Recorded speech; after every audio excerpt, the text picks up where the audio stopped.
Je me présente Cheikh Diaraf Dia. Cheikh Diaraf Dia, qui est là aujourd'hui pour immortaliser le dépôt de caution de notre sœur, de notre présidente, de notre professeur Amsatou Sow Sidibé de CAR Leneen. Et aujourd'hui, c'est un grand plaisir qui nous est offert et un grand plaisir aussi qui nous a animés aujourd'hui.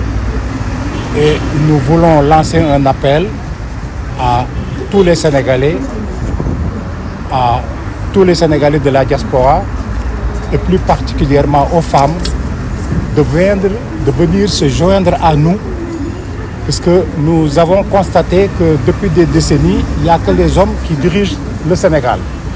Et cette année-ci, nous tendons la main à la population sénégalaise, nous tendons la main aux Sénégalais de la diaspora de venir soutenir une personnalité qui n'est pas une personnalité politique à 100%, mais une personnalité intellectuelle, une personnalité intègre, une personnalité très sociale et qui est mère. Donc voilà la raison de notre présence aujourd'hui.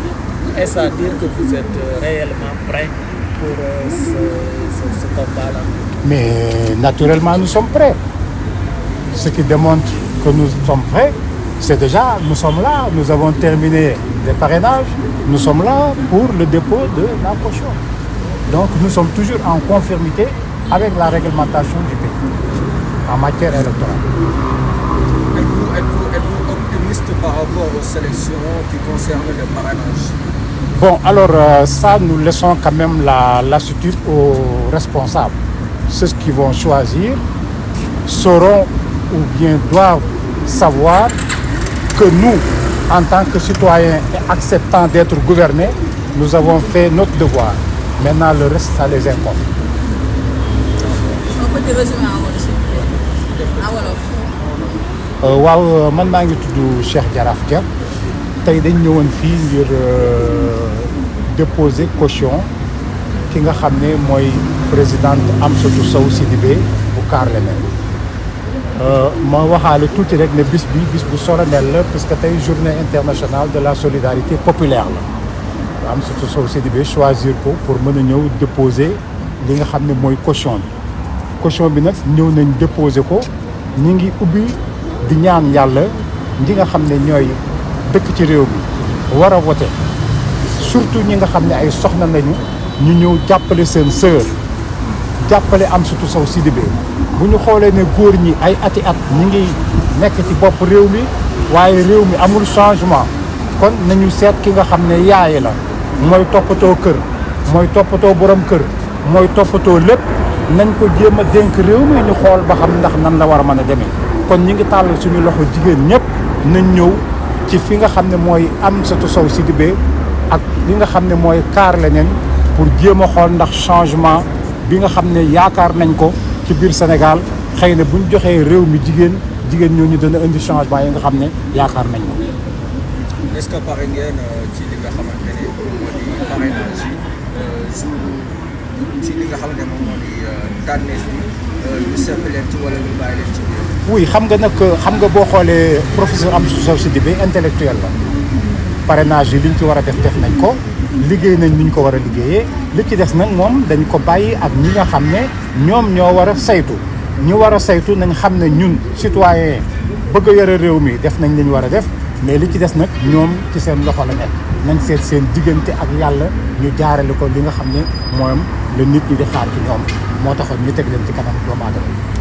naka nga gisee taxawaayu jigéen ñi ci élection présidentielle. jigéen ñi ci chaque président la ñu am. waaw pour la première fois président. man am naa yaqin ne ren jigéen ñi dinañ remporter élection yi parce que góor ñi dañoo sonn ci ñoom mais tey ki nga xam ne mooy jigéen moom mooy yaay mooy nàmpal mooy toppatoo gone mooy toppatoo kër mooy toppatoo njàngi xale mooy toppatoo li ñuy lekk kon kooku war na mën a am yërmande ak gis-gis boo xam ne dana mën a jàpp pour doxal réew kon loolu ñu ngi ko yaakaar ci professeur Amsatou Sow bu ñaan yàlla na ko yàlla may ndam boobu. yaakaar ngeen ne di ngeen jéggi parrainage. ah oui dañuy jéggi parrainage bi parce que li ñu sant def nañ ko ko dañuy jéggi parrainage bi amul benn problème ñi fi teg jox nañ leen confiance dañu war a jéggi parrainage bi ah ay bind ak ay këyit lañ niñ ko laaje woon def nañ ko kon yaaw pas de doute que ne dañuy jàll parrainage incha allahu rabbi on se prépare pour aller en campagne.